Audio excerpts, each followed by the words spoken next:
दोस्तों, आप सभी का मेरे YouTube चैनल पर हार्दिक स्वागत है। आज हम कर रहे हैं भारतीय न्याय संहिता BNS एवं भारतीय नागरिक सुरक्षा संहिता BNSS के 50 MCQ। चलो शुरू करते हैं। प्रश्न नंबर 1, भारतीय न्याय संहिता BNS ने किस पुराने कानून को प्रतिस्थापित किया है? ऑप्शन ए भारतीय साक्ष्य अधिनियम 1872, ऑप्शन बी दंड प्रक्रिया संहिता CRPC 1973, ऑप्शन सी भारतीय दंड संहिता IPC 1860, ऑप्शन डी पुलिस अधिनियम 1861। भारतीय न्याय संहिता BNS ने भारतीय दंड संहिता IPC 1860 को प्रतिस्थापित किया है। यहाँ विकल्प सी सही उत्तर है। प्रश्न नंबर 2, BNSS के तहत हथकड़ी का प्रयोग किन परिस्थितियों में किया जा सकता है? ऑप्शन ए सभी गिरफ्तार व्यक्तियों पर, ऑप्शन बी गंभीर अपराधों जैसे हत्या, बलात्कार, आतंकी गतिविधियों के आरोपियों पर, ऑप्शन सी केवल शांति भंग होने पर, ऑप्शन डी केवल जेल के भीतर। BNSS के तहत हथकड़ी का प्रयोग गंभीर अपराधों जैसे हत्या, बलात्कार, आतंकी गतिविधियों के आरोपियों पर किया जाता है। यहाँ विकल्प बी सही उत्तर है। प्रश्न नंबर 3, BNS की धारा 113 के तहत पहली बार किस अपराध को स्पष्ट रूप से परिभाषित किया गया है? ऑप्शन ए मानहानि, ऑप्शन बी आतंकवादी कृत्य, ऑप्शन सी चोरी, ऑप्शन डी दहेज मृत्यु। BNS की धारा 113 के तहत पहली बार आतंकवादी कृत्य अपराध को स्पष्ट रूप से परिभाषित किया गया है। यहाँ विकल्प बी सही उत्तर है। प्रश्न नंबर 4, BNSS के अनुसार जीरो FIR के संबंध में क्या नया प्रावधान है?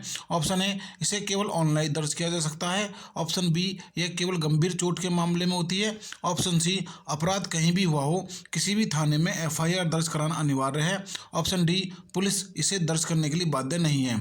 BNSS के अनुसार जीरो FIR जो है वो अपराध कहीं भी हुआ हो किसी भी थाने में FIR दर्ज करना अनिवार्य होगा। यहाँ विकल्प सी सही उत्तर है। प्रश्न नंबर 5, BNS में राजद्रोह के स्थान पर अब कौन सा शब्द प्रावधान लाया गया है? ऑप्शन ए सरकार की निंदा, ऑप्शन बी भारत की संप्रभुता, एकता और अखंडता को खतरे में डालने वाला कृत्य, ऑप्शन सी लोक व्यवस्था बिगाड़ना, ऑप्शन डी चुनाव में बाधा डालना। BNS में राजद्रोह के स्थान पर भारत की संप्रभुता, एकता और अखंडता को खतरे में डालने वाला कृत्य नए प्रावधान लाया गया है। यहाँ विकल्प बी सही उत्तर है। प्रश्न नंबर 6, BNS में पहली बार सामुदायिक सेवा किस रूप में शामिल किया गया है? ऑप्शन ए एक नई प्रकार की सजा के रूप में, ऑप्शन बी पुलिस की एक विशेष ड्यूटी, ऑप्शन सी कैदियों के लिए एक पुरस्कार, ऑप्शन डी केवल सरकारी कर्मचारियों के लिए नियम।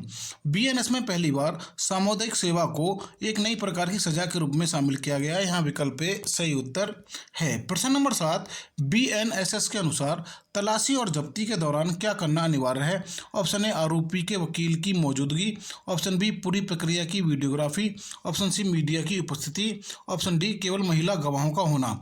BNSS के अनुसार तलाशी और जब्ती के दौरान पूरी प्रक्रिया की वीडियोग्राफी करना अनिवार्य है। यहाँ विकल्प बी सही उत्तर है। प्रश्न नंबर 8, BNS की किस धारा के तहत संगठित अपराध को परिभाषित किया गया है? ऑप्शन ए धारा 1, ऑप्शन बी धारा 100, ऑप्शन सी धारा 111, ऑप्शन डी धारा 302। BNS की धारा 111 के तहत संगठित अपराध को परिभाषित किया गया है। यहाँ विकल्प सी सही उत्तर है। प्रश्न नंबर 9, BNS के अनुसार झूठी पहचान बताकर शादी का वादा करने और यौन संबंध बनाने पर कौन सी धारा लगती है? ऑप्शन ए धारा 376, ऑप्शन बी धारा 69, ऑप्शन सी धारा 420, ऑप्शन डी धारा 500। BNS के अनुसार झूठी पहचान बताकर शादी का वादा करना और यौन संबंध बनाने पर धारा 69 लगती है। यहाँ विकल्प बी सही उत्तर है। प्रश्न नंबर 10, BNSS के तहत किसी मामले में ट्रायल खत्म होने के बाद फैसला कितने दिनों में देना अनिवार्य है? ऑप्शन ए 90 दिन, ऑप्शन बी 60 दिन, ऑप्शन सी 45 दिन, ऑप्शन डी कोई सीमा नहीं।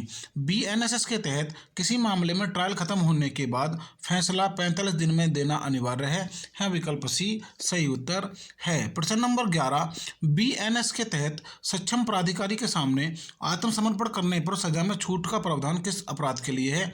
ऑप्शन ए चोरी, ऑप्शन बी मॉब लिंचिंग भीड़ द्वारा हत्या, ऑप्शन सी संगठित अपराध, ऑप्शन डी लापरवाही से मौत। BNS के तहत सक्षम प्राधिकारी के सामने आत्मसमर्पण करने पर सजा में छूट का प्रावधान वो मॉब लिंचिंग यानी भीड़ द्वारा हत्या अपराध के लिए है। यहाँ विकल्प बी सही उत्तर है। प्रश्न नंबर 12, भारतीय न्याय संहिता बीएनएस में हत्या को अब किस धारा के तहत परिभाषित किया गया है? ऑप्शन ए धारा 302, ऑप्शन बी धारा 100, ऑप्शन सी धारा 101, ऑप्शन डी धारा 307। भारतीय न्याय संहिता बीएनएस में हत्या को अब धारा 101 के तहत परिभाषित किया गया है। यहाँ विकल्प सी सही उत्तर है। प्रश्न नंबर 13, बीएनएसएस के तहत ई साक्ष्य को पेश करने के लिए कौन सा फार्म या प्रमाण पत्र अनिवार्य है? Option A form 10, option B धारा 161 का बयान, ऑप्शन सी विशेष डिजिटल प्रमाण पत्र, ऑप्शन डी मौखिक गवाही। बीएनएसएस के तहत ई साक्ष्य को पेश करने के लिए विशेष डिजिटल प्रमाण पत्र अनिवार्य है। यहाँ विकल्प सी सही उत्तर है। प्रश्न नंबर 14, बीएनएस के अनुसार स्नैचिंग को अब किस श्रेणी में रखा गया है? ऑप्शन ए केवल चोरी, ऑप्शन बी लूट, ऑप्शन सी चोरी का एक गंभीर प्रकार धारा 304, ऑप्शन डी कोई अपराध नहीं। बीएनएस के अनुसार स्नैचिंग को अब चोरी का एक गंभीर प्रकार धारा 304 श्रेणी में रखा गया है। यहाँ विकल्प सी सही उत्तर है। प्रश्न नंबर 15, बीएनएसएस के तहत बलात्कार पीड़ित का बयान कौन दर्ज करेगा? ऑप्शन ए कोई भी सिपाही, ऑप्शन बी महिला पुलिस अधिकारी, ऑप्शन सी केवल पुरुष दरोगा, ऑप्शन डी जिला मजिस्ट्रेट। बीएनएसएस के तहत बलात्कार पीड़ित का बयान महिला पुलिस अधिकारी दर्ज करेगी। यहाँ विकल्प बी सही उत्तर है। प्रश्न नंबर 16, बीएनएस के तहत हिट एंड रन के मामले में अधिकतम कितनी सजा का प्रावधान है? ऑप्शन ए 2 साल, ऑप्शन बी 5 साल, ऑप्शन सी 10 साल और जुर्माना, ऑप्शन डी आजीवन कारावास। बीएनएस के तहत हिट एंड रन के मामले में अधिकतम 10 साल और जुर्माना का प्रावधान है। यहाँ विकल्प सी सही उत्तर है। प्रश्न नंबर 17, बीएनएसएस के अनुसार अब किसी भी अपराधी को शिनाख्त परेड की अनुमति कौन दे सकता है? ऑप्शन ए न्यायिक मजिस्ट्रेट, ऑप्शन बी थाना प्रभारी, option C jailer, option D वकील। बीएनएसएस के अनुसार अब किसी भी अपराधी की शिनाख्त परेड की अनुमति वो न्यायिक मजिस्ट्रेट दे सकते हैं। यहाँ विकल्प ए सही उत्तर है। प्रश्न नंबर 18, बीएनएस में दहेज मृत्यु को अब किस धारा के अंतर्गत रखा गया है? ऑप्शन ए धारा 304 बी, ऑप्शन बी धारा 120, ऑप्शन सी धारा 80, ऑप्शन डी धारा 498 ए। बीएनएस में दहेज मृत्यु को अब धारा 80 के अंतर्गत रखा गया है। यहाँ विकल्प सी सही उत्तर है। प्रश्न नंबर 19, बीएनएसएस के तहत पुलिस हिरासत की अवधि अब अधिकतम कितनी हो सकती है? ऑप्शन ए केवल 14 दिन, ऑप्शन बी केवल 24 घंटे, ऑप्शन सी 15 दिन, ऑप्शन डी 30 दिन। बीएनएसएस के तहत पुलिस हिरासत की अवधि जो है वो 15 दिन हो सकती है। यहाँ विकल्प सी सही उत्तर है। अब प्रश्न नंबर 20, बीएनएस के तहत घोर उपैती के कारण यदि व्यक्ति की मृत्यु हो जाती है तो कौन सी धारा लगेगी? ऑप्शन ए धारा 325, ऑप्शन बी धारा 117, ऑप्शन सी धारा 302, ऑप्शन डी धारा 299। बीएनएस घोर उपैती के कारण यदि व्यक्ति की मृत्यु हो जाती है तो धारा 117 लगेगी। यहाँ विकल्प बी सही उत्तर है। प्रश्न नंबर 21, बीएनएस के अनुसार आपराधिक साजिश को किस धारा में रखा गया है? ऑप्शन ए धारा 120, ऑप्शन बी धारा 61, ऑप्शन सी धारा 109, ऑप्शन डी धारा 420। बीएनएस के अनुसार आपराधिक साजिश को धारा 61 के अंतर्गत रखा गया है। यहाँ विकल्प बी सही उत्तर है। प्रश्न नंबर 22, बीएनएसएस के तहत तलाशी वारंट जारी करने की शक्ति किसके पास है? ऑप्शन ए केवल दरोगा, ऑप्शन बी न्यायालय मजिस्ट्रेट, ऑप्शन सी ग्राम प्रधान, ऑप्शन डी केवल एसपी। बीएनएसएस के तहत तलाशी वारंट जारी करने की शक्ति वो न्यायालय मजिस्ट्रेट के पास है। यहाँ विकल्प बी सही उत्तर है। प्रश्न नंबर 23, बीएनएस की किस धारा में भीड़ द्वारा हत्या के लिए मृत्युदंड का प्रावधान है? ऑप्शन ए धारा 101, ऑप्शन बी धारा 103 का 2, ऑप्शन सी धारा 302, ऑप्शन डी धारा 115। बीएनएस की धारा 103 का 2 में भीड़ द्वारा हत्या के लिए मृत्युदंड का प्रावधान है। यहाँ विकल्प बी सही उत्तर है। प्रश्न नंबर 24, बीएनएसएस के अनुसार अब कितने वर्ष से अधिक की सजा वाले अपराधों में फॉरेंसिक जांच अनिवार्य कर दी गई है? ऑप्शन ए 3 वर्ष, ऑप्शन बी 5 वर्ष, ऑप्शन सी 7 वर्ष या उससे अधिक, ऑप्शन डी केवल उम्र कैद में। बीएनएस के अनुसार 7 वर्ष से उससे अधिक की सजा वाले अपराधों में फॉरेंसिक जांच अनिवार्य कर दी गई है। यहाँ विकल्प सी सही उत्तर है। प्रश्न नंबर 25, बीएनएस के तहत सरकारी काम में बाधा डालना अब किस धारा के अंतर्गत आता है? ऑप्शन ए धारा 186, ऑप्शन बी धारा 221, ऑप्शन सी धारा 353, ऑप्शन डी धारा 121। बीएनएस के अनुसार सरकारी काम में बाधा डालना अब धारा 221 के अंतर्गत आता है। यहाँ विकल्प बी सही उत्तर है। प्रश्न नंबर 26, बीएनएसएस के तहत गिरफ्तारी की सूचना परिवार को देना अब पुलिस के लिए क्या है? ऑप्शन ए ऐच्छिक मर्जी पर, ऑप्शन बी कानूनी रूप से अनिवार्य, ऑप्शन ऑप्शन सी केवल लिखित अनुरोध पर, ऑप्शन डी जरूरी नहीं है। बीएनएसएस के तहत गिरफ्तारी की सूचना परिवार को देना और पुलिस के लिए कानूनी रूप से अनिवार्य है। यहाँ विकल्प बी सही उत्तर है। प्रश्न नंबर 27, बीएनएस की कौन सी धारा दुष्प्रेरण से संबंधित है? ऑप्शन ए धारा 107, ऑप्शन बी धारा 45 से 52 तक, ऑप्शन सी धारा 120, ऑप्शन डी धारा 34। बीएनएस की धारा 45 से 52 तक दुष्प्रेरण से संबंधित है। यहाँ विकल्प बी सही उत्तर है। प्रश्न नंबर 28, बीएनएसएस के तहत भगोड़ा अपराधी की अनुपस्थिति में भी ट्रायल चलाने का प्रावधान किस लिए किया गया है? ऑप्शन ए केवल विदेशी नागरिकों के लिए, ऑप्शन बी न्याय में देरी को रोकने के लिए, ऑप्शन सी सजा कम करने के लिए, ऑप्शन डी पुलिस का काम बढ़ाने के लिए।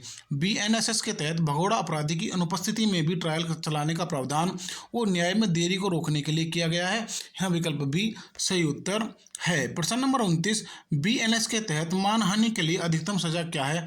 ऑप्शन ए केवल जुर्माना, ऑप्शन बी 1 साल जेल, ऑप्शन सी 2 साल जेल या सामुदायिक सेवा या दोनों, ऑप्शन डी 5 साल जेल। बीएनएस के तहत मानहानि के लिए अधिकतम सजा 2 साल जेल या सामुदायिक सेवा या दोनों है। यहाँ विकल्प सी सही उत्तर है। प्रश्न नंबर 30, लापरवाही से मौत के मामले में यदि अपराधी पुलिस को सूचना नहीं देता तो कौन सी धारा लगेगी? ऑप्शन ए धारा 101, ऑप्शन बी धारा 106 का 2, ऑप्शन सी धारा 279, ऑप्शन डी धारा 304 का ए।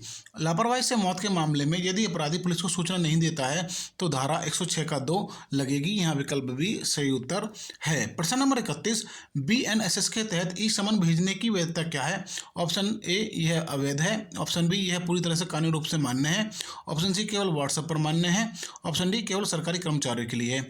बीएनएसएस के तहत ई समन को भेजने की वैधता यह पूरी तरह से कानूनी रूप से मान्य है। यहाँ विकल्प बी सही उत्तर है। प्रश्न नंबर 32, बीएनएस में चोरी को अब किस धारा में परिभाषित किया गया है?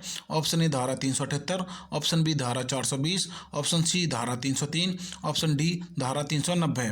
बीएनएस में चोरी को अब धारा 303 में परिभाषित किया गया है। यहाँ विकल्प सी सही उत्तर है। प्रश्न नंबर 33, बीएनएसएस के अनुसार केस डायरी का रखरखाव अब किस रूप में किया जा सकता है? ऑप्शन ए केवल कागजों पर, ऑप्शन बी डिजिटल रूप में, ऑप्शन सी केवल मौखिक, ऑप्शन डी डायरी रखना अब जरूरी नहीं है। बीएनएसएस के अनुसार केस डायरी का रखरखाव अब डिजिटल रूप में किया जा सकता है। यहाँ विकल्प बी सही उत्तर है। प्रश्न नंबर 34, बीएनएस की किस धारा में स्त्री की लज्जा भंग करना शामिल है? ऑप्शन ए धारा 354, ऑप्शन बी धारा 74, ऑप्शन सी धारा 509, ऑप्शन डी धारा 100।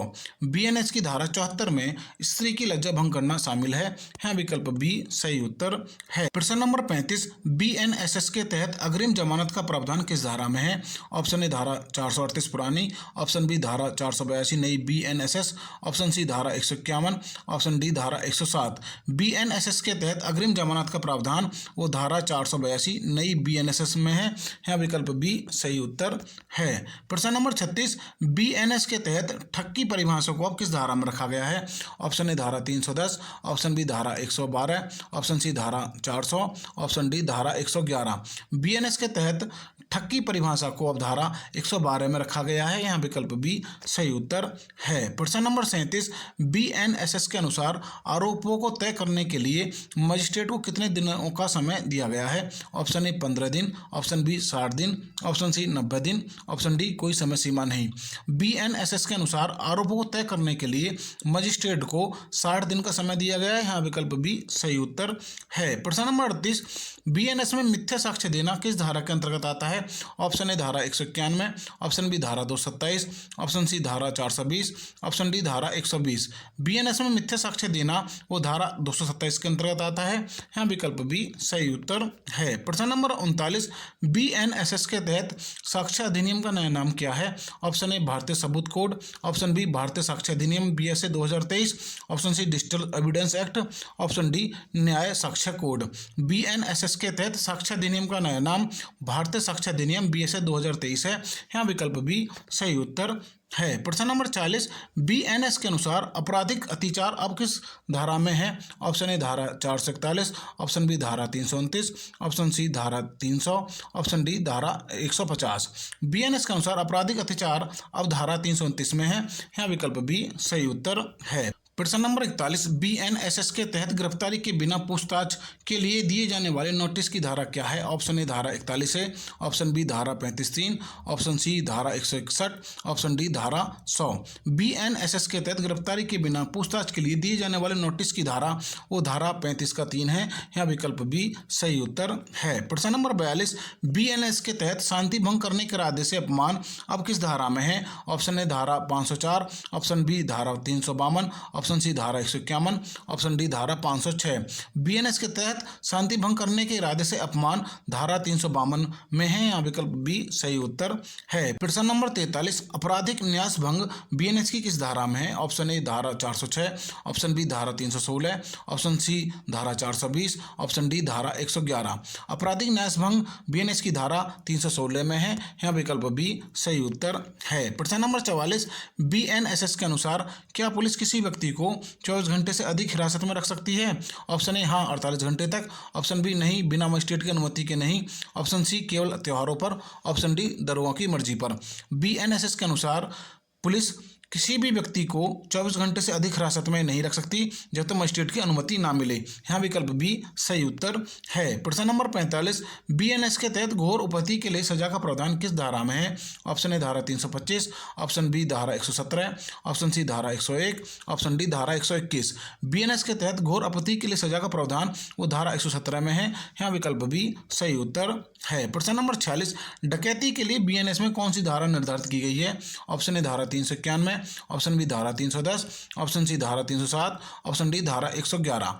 डकैती के लिए बीएनएस में धारा 310 निर्धारित की गई है। यहाँ विकल्प बी सही उत्तर है। अब प्रश्न नंबर 47, बीएनएसएस के तहत पीड़ित प्रतिकर योजना को अब क्या बनाया गया है? ऑप्शन ए खत्म कर दिया गया है, ऑप्शन बी अधिक सुलभ और अनिवार्य, ऑप्शन सी केवल दिल्ली के लिए, ऑप्शन डी केवल अमीरों के लिए। बीएनएसएस के तहत पीड़ित प्रतिकर योजना को अब अधिक सुलभ और अनिवार्य बना दिया गया है। यहाँ विकल्प बी सही उत्तर है। प्रश्न नंबर 48, बीएनएस के तहत संपत्ति की चोरी के मामले में सामुदायिक सेवा की सजा कब दी जा सकती है? ऑप्शन ए 5,000 रुपये से कम की चोरी पर, ऑप्शन बी 5,000 रुपये से कम की चोरी और पहली बार अपराध करने पर, ऑप्शन सी हर प्रकार की चोरी पर, ऑप्शन डी कभी नहीं। बीएनएस के तहत संपत्ति की चोरी के मामले में सामुदायिक सेवा की सजा 5,000 रुपये से कम की चोरी और पहली बार अपराध करने पर दी जा सकती है। यहाँ विकल्प बी सही उत्तर है। प्रश्न नंबर 49, बीएनएसएस में नॉन कॉग्निजेबल अपराधों की सूचना दर्ज करने की धारा क्या है? ऑप्शन ए धारा 155, ऑप्शन बी धारा 174, ऑप्शन सी धारा 151, ऑप्शन डी धारा 100। बीएनएसएस में नॉन कॉग्निजेबल अपराधों की सूचना दर्ज करने की धारा वो 174 है। यहाँ विकल्प बी सही उत्तर है। अब अंतिम प्रश्न की ओर, बीएनएस और बीएनएसएस पूरे भारत में कब से प्रभावी हुए हैं? ऑप्शन ए 1 जनवरी 2024, ऑप्शन बी 1 जुलाई 2024, ऑप्शन सी 15 अगस्त 2024, ऑप्शन डी 26 जनवरी 2024। बीएनएस और बीएनएसएस पूरे भारत में 1 जुलाई 2024 से प्रभावी हुए हैं। यहाँ विकल्प बी सही उत्तर है। दोस्तों, आप हमारी सभी वीडियो को हमारी प्लेलिस्ट में जाकर देख सकते हैं। इस वीडियो को लाइक करें और चैनल को सब्सक्राइब करें। Thank you so much. जय हिंद, जय भारत।